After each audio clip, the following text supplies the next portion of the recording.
DNA evidence has a 99.9% accuracy rate. It's convicted serial killers, freed wrongly imprisoned inmates, and solved cold cases decades old. It's the closest thing to absolute truth that criminal justice has ever known. Until it meets identical twins.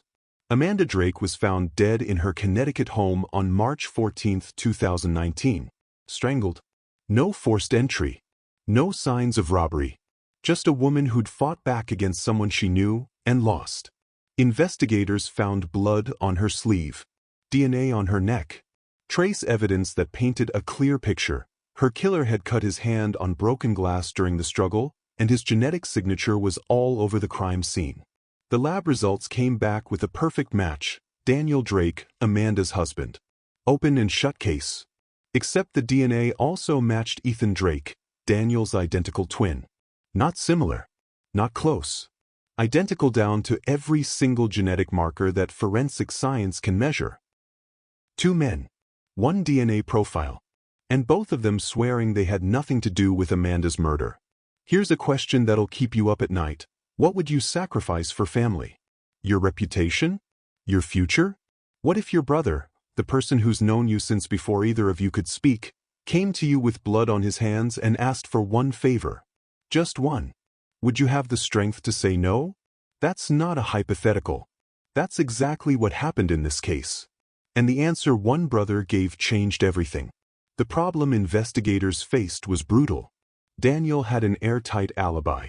He was at a business conference 300 miles away when Amanda died. Security cameras captured him. Hotel key cards tracked his movements. Dozens of colleagues saw him there.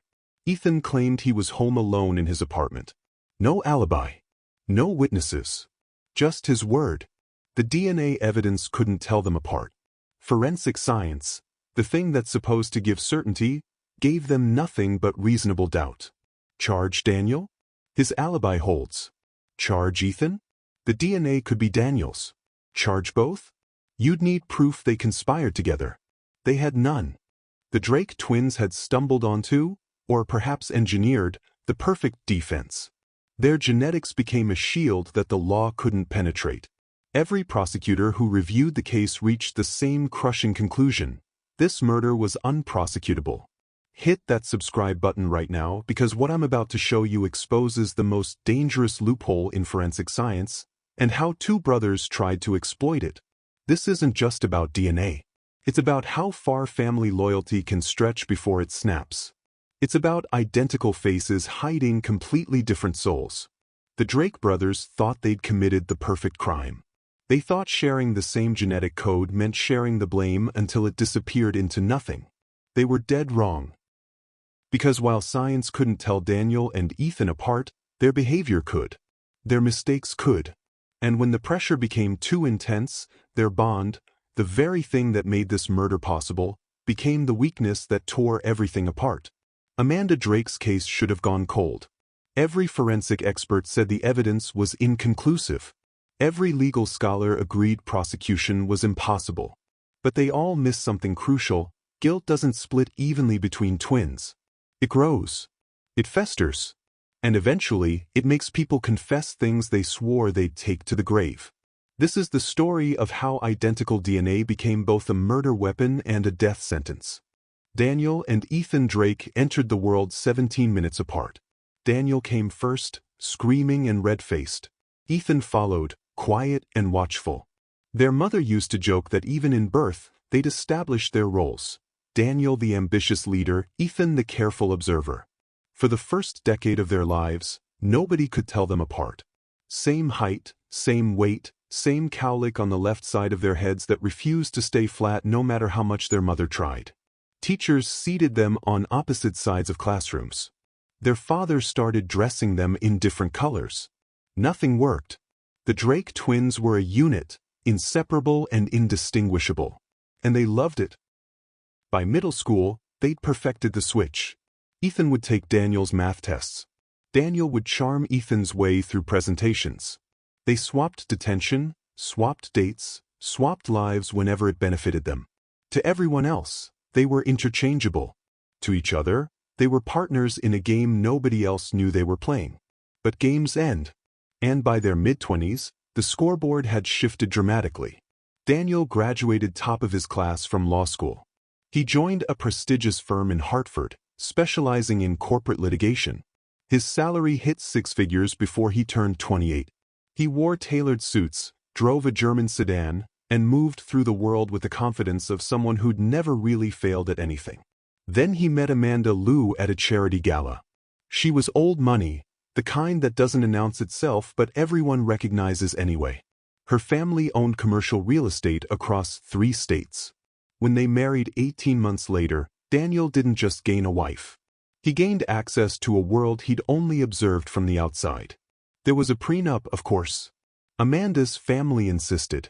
If the marriage ended, Daniel would leave with exactly what he'd brought into it, his law degree and his ambition. Nothing more. Ethan took a different path. Or rather, Ethan lost his way. It started with poker games during college.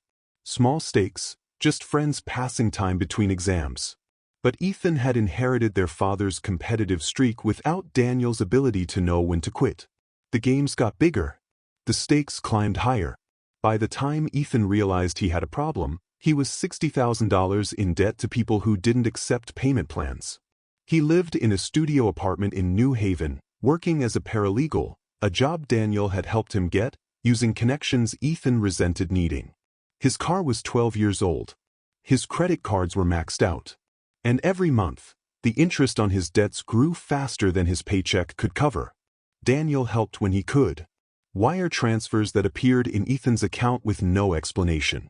Loans that both brothers knew would never be repaid. It was what family did, Daniel said. They took care of each other. But Amanda noticed. She noticed the money leaving their accounts. She noticed Daniel's stress levels rising. And 6 months before her death, she noticed something else. Her husband's growing resentment toward the prenup that kept his brother's problems from becoming their shared burden. What Amanda didn't know, what nobody outside the Drake family knew, was that Daniel and Ethan had never really stopped switching places. A dinner party where Daniel had a conflicting work obligation? Ethan would show up as Daniel, charm Amanda's friends, and disappear before anyone noticed the subtle differences. A court appearance that Ethan couldn't afford to miss while he was at the casino? Daniel would cover just like old times. They'd kept this ability sharp, practiced, ready for whenever they needed it. And when Daniel came to Ethan's apartment on a cold February night, 3 weeks before Amanda would file for divorce, they both realized they might need it for something far more serious than skipping a dinner party. The prenup wasn't just going to leave Daniel with nothing. It was going to cut off the financial lifeline keeping Ethan alive. 2 men, 1 face, and a shared problem that seemed to have only one solution. The conversation started the way dangerous ideas always do, as a joke nobody really means. "You could just make her disappear," Ethan said, half laughing, beer in hand. Problem solved. Daniel didn't laugh back. That's when Ethan knew his brother was serious. They sat in Ethan's cramped apartment, the only light coming from a desk lamp with a broken shade. Outside, February rain hammered against the windows. Inside, 2 identical men stared at each other across a coffee table scattered with collection agency letters and final notices. "The prenup is ironclad," Daniel said quietly. "Her lawyers made sure of that. If she divorces me, I walk away with nothing. Your debts? The people you owe money to? That all becomes your problem alone." Ethan leaned back against the couch. "So what are you actually saying right now?" "I'm saying we've spent our entire lives being each other. And I'm saying there's a solution to both our problems if we're willing to use that." The plan took shape over 3 weeks. Not in one sitting, but in fragments, late-night phone calls, encrypted messages, meetings in parking lots where nobody would recognize either of them. They approached it like Daniel approached litigation, methodically, covering every angle, anticipating every question a jury might ask. The core concept was elegant in its simplicity. They would swap lives for one night. Daniel would attend a conference in Chicago, except he'd go as Ethan, using Ethan's identification, Ethan's credit cards, Ethan's everything. Meanwhile, Ethan would stay in Connecticut as Daniel, visible and accounted for at home. When Amanda died, Daniel would have an alibi placing him 300 miles away. Eyewitnesses would confirm it. Security footage would show him. Digital footprints would prove it beyond doubt. And if investigators found DNA at the scene, it would match both brothers equally. Reasonable doubt built into their genetic code. What about Amanda's family? Ethan asked during one of their planning sessions. They'll push for an investigation. They have resources. Let them push, Daniel replied. The evidence will show I was in Chicago. You'll say you were home alone. The DNA won't distinguish between us. What are they going to prove? The logistics required precision. Daniel booked the Chicago conference months in advance using his own name, establishing a paper trail. 2 weeks before the event, he convinced Ethan to attend in his place, a story they'd tell anyone who asked. Daniel was swamped with work. Ethan needed a break from his dead-end job. It made sense that one twin would cover for the other. They practiced switching their mannerisms. Daniel learned to carry himself with Ethan's slight slouch, his tendency to crack his knuckles when nervous. Ethan studied Daniel's confident handshake, the way he made eye contact just a beat longer than comfortable. Their voices were already identical. Their handwriting had been similar since childhood. The physical transformation required nothing. They were already mirror images. The conference has 300 attendees, Daniel explained, spreading registration documents across Ethan's table. You check in using my credentials. You attend the opening reception. Make small talk. Be visible. Then you go to the hotel room and stay there until morning. Order room service. Use the key card. Create a timeline that proves Daniel Drake never left the building. And you'll be handling things at home. Daniel's voice was flat, clinical, like he was discussing a corporate merger instead of murder. Ethan should have said no. Should have stood up, told his brother he'd gone too far, called someone who could stop this before it started. But $60,000 in debt isn't just numbers on a page. It's phone calls at 2 a.m. from people who know where you live. It's the constant weight of knowing you're one missed payment away from something worse than bankruptcy. And Daniel wasn't just offering a way out. He was offering what they'd always done, covering for each other, being each other, using their identical faces to solve problems nobody else could solve. What about afterwards? Ethan asked. When they investigate? We stick to the story. You were in Chicago. I was home. Amanda was killed by an intruder, or that's what it'll look like. No forced entry because she knew her attacker. DNA evidence that matches both of us, which means it conclusively matches neither of us. Daniel pulled out his phone and showed Ethan a series of articles about identical twins in criminal cases. Every one ended the same way: charges dropped, cases dismissed, reasonable doubt winning because forensic science couldn't distinguish between two people with identical genetics. This works, Daniel said.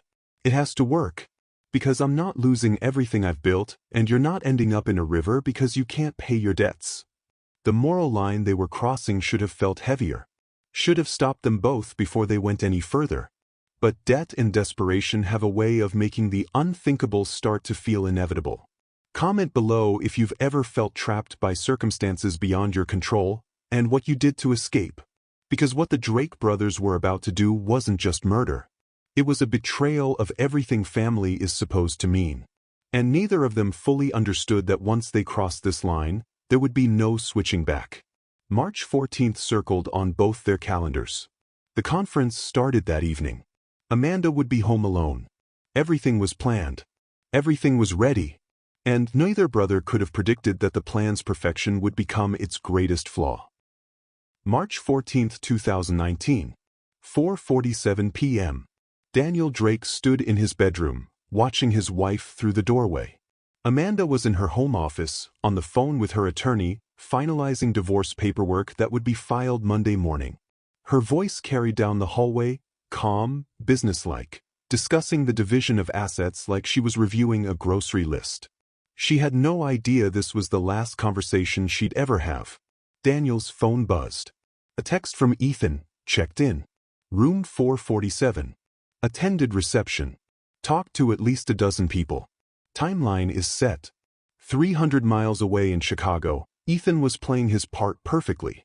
He'd arrived at the Marriott downtown at 3 p.m., checked in using Daniel's credentials, and immediately headed to the opening reception. He made small talk with strangers who'd remember seeing Daniel Drake there. He laughed at boring jokes. He collected business cards. He created the alibi that would make this whole nightmare work. Back in Connecticut, Daniel deleted the message and slipped his phone into his pocket. 7:23 p.m. Amanda finally came out of her office. She looked tired. The divorce was taking its toll on her too, though she'd never admit it. She'd loved Daniel once. Maybe she still did, in whatever way people love each other when love isn't enough anymore. "I'm ordering Thai food," she said, not quite looking at him. "Do you want anything?"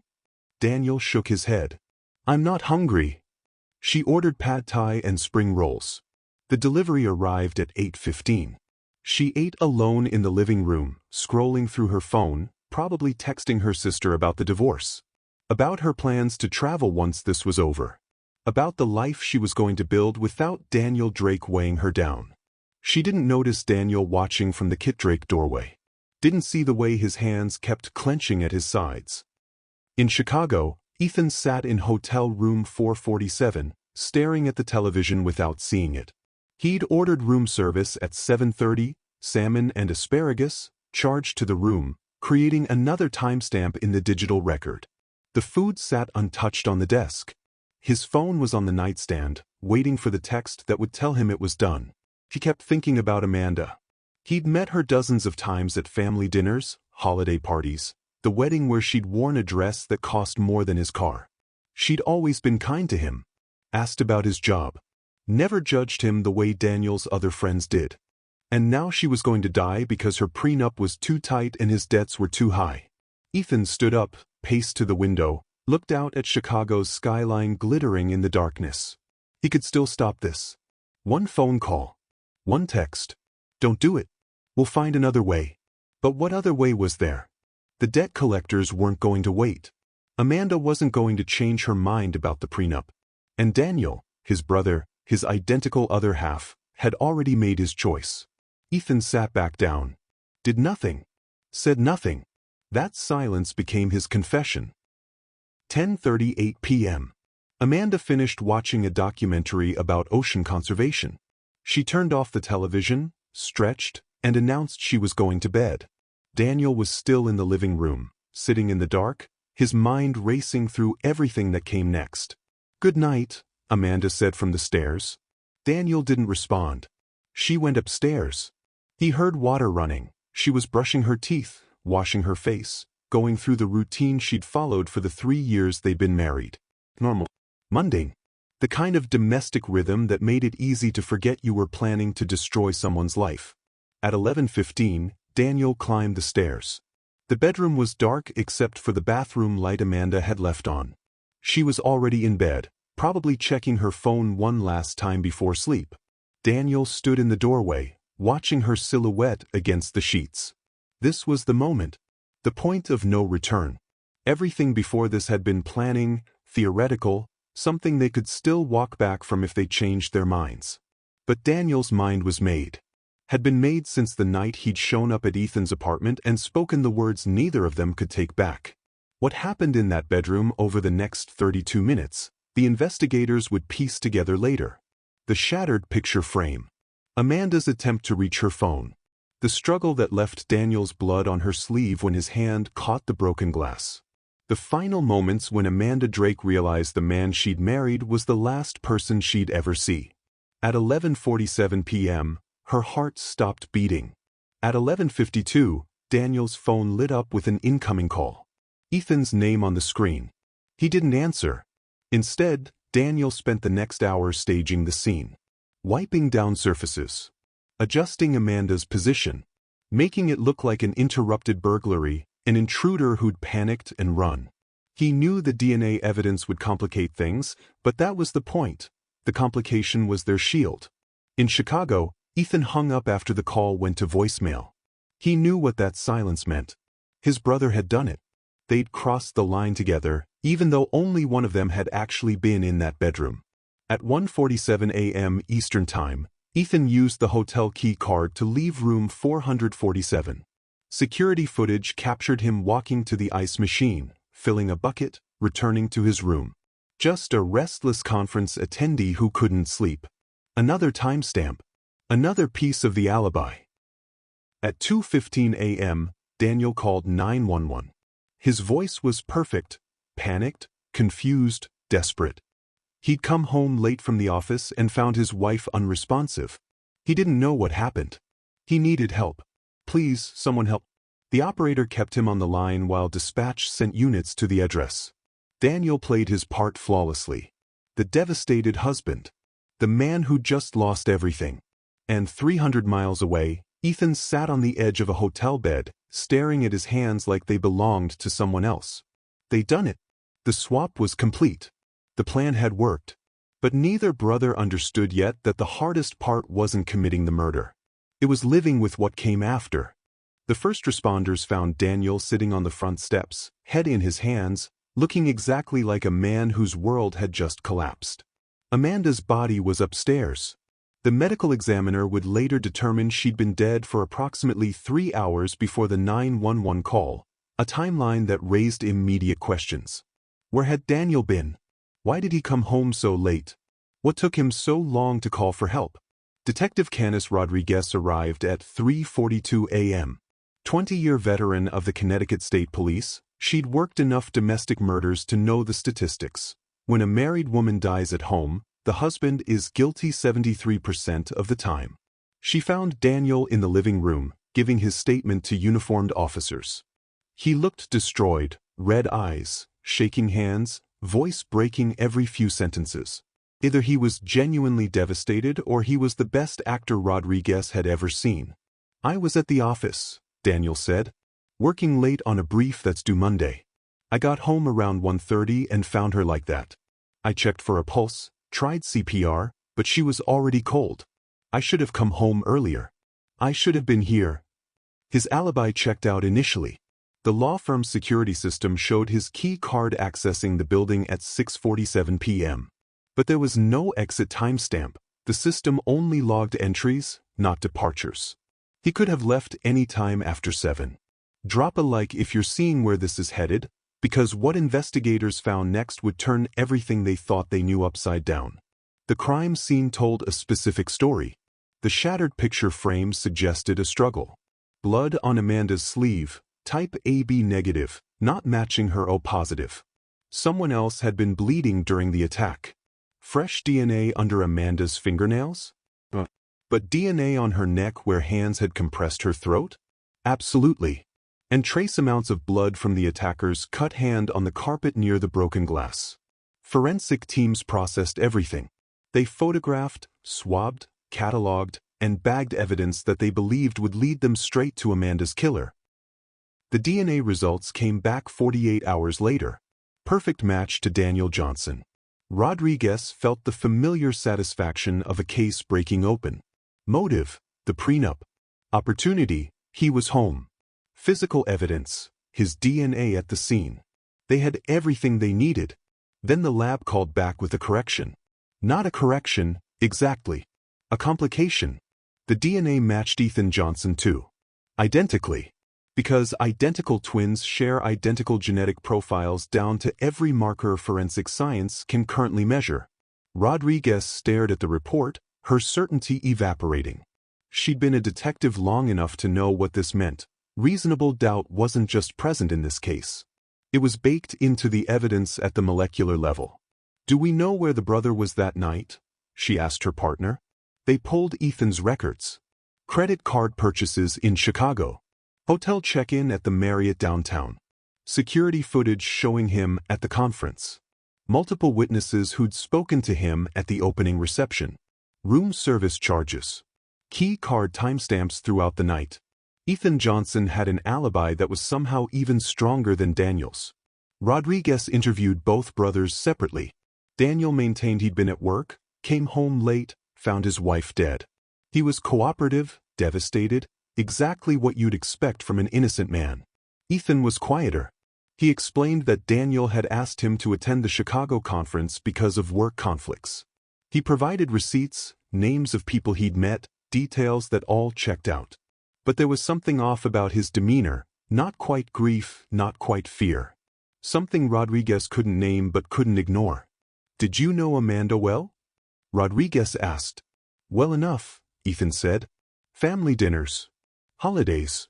She was always nice to me. This is horrible. I can't believe she's gone." The words were right. The delivery felt rehearsed. Rodriguez left the interview knowing one of these men was lying.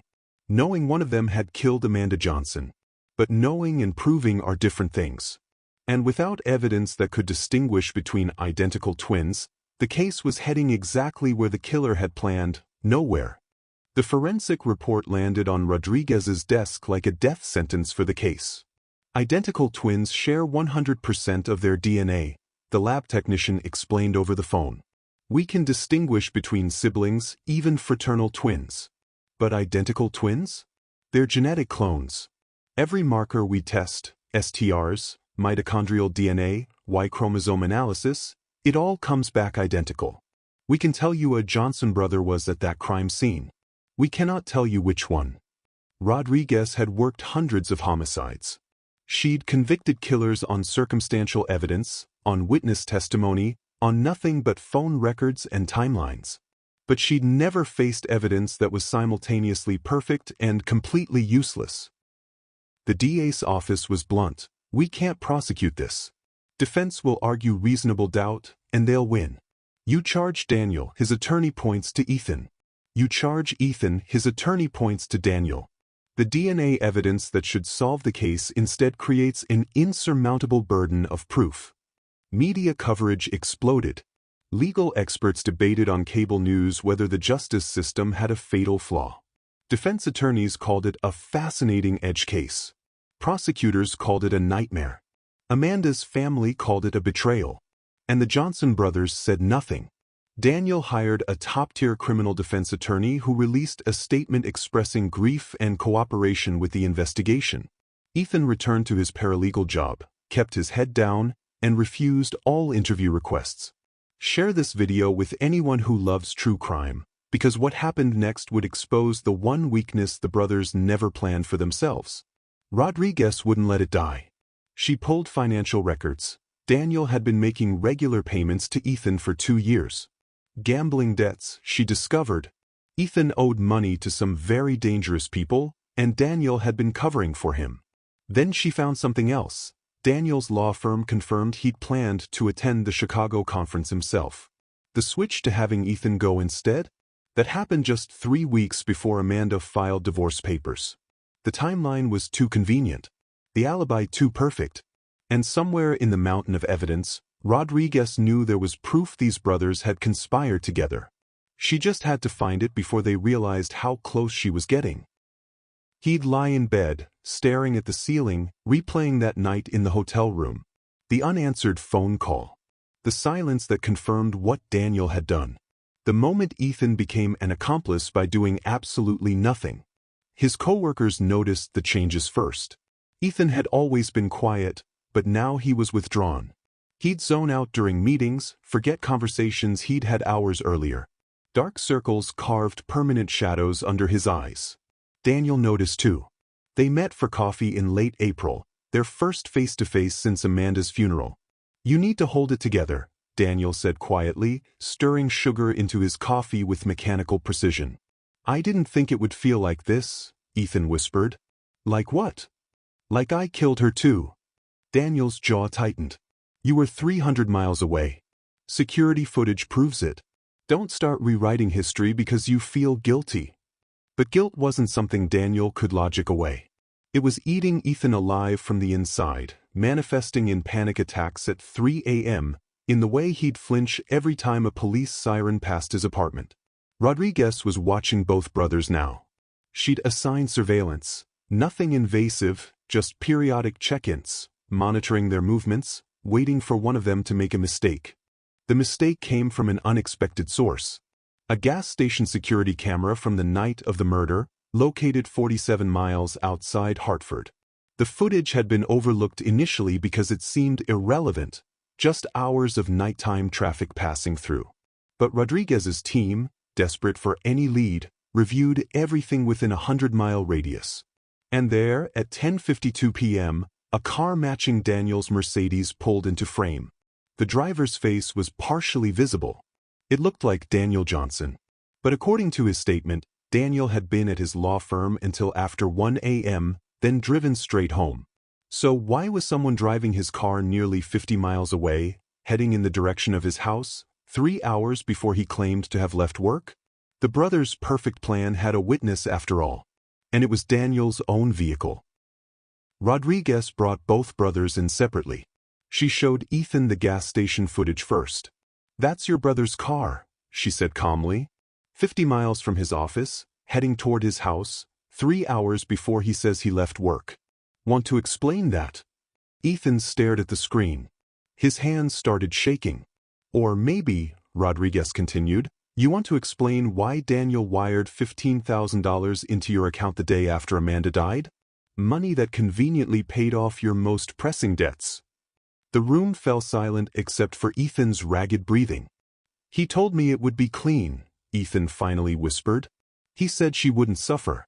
He said the DNA would protect us both because they couldn't prove which one of us." His voice broke. "I never thought he'd actually do it." The confession spilled out in fragments. The desperate planning. The life swap. Ethan in Chicago while Daniel drove home and killed his wife. The phone call that went unanswered because Daniel was already in that bedroom. The payment afterward, blood money disguised as brotherly support. "I should have stopped him," Ethan said, tears streaming down his face. "I should have called the police. Called Amanda. Called someone. But I didn't, and that makes me just as guilty." When Rodriguez arrested Daniel 6 hours later, he said nothing. His attorney advised silence. But the case no longer depended solely on DNA evidence.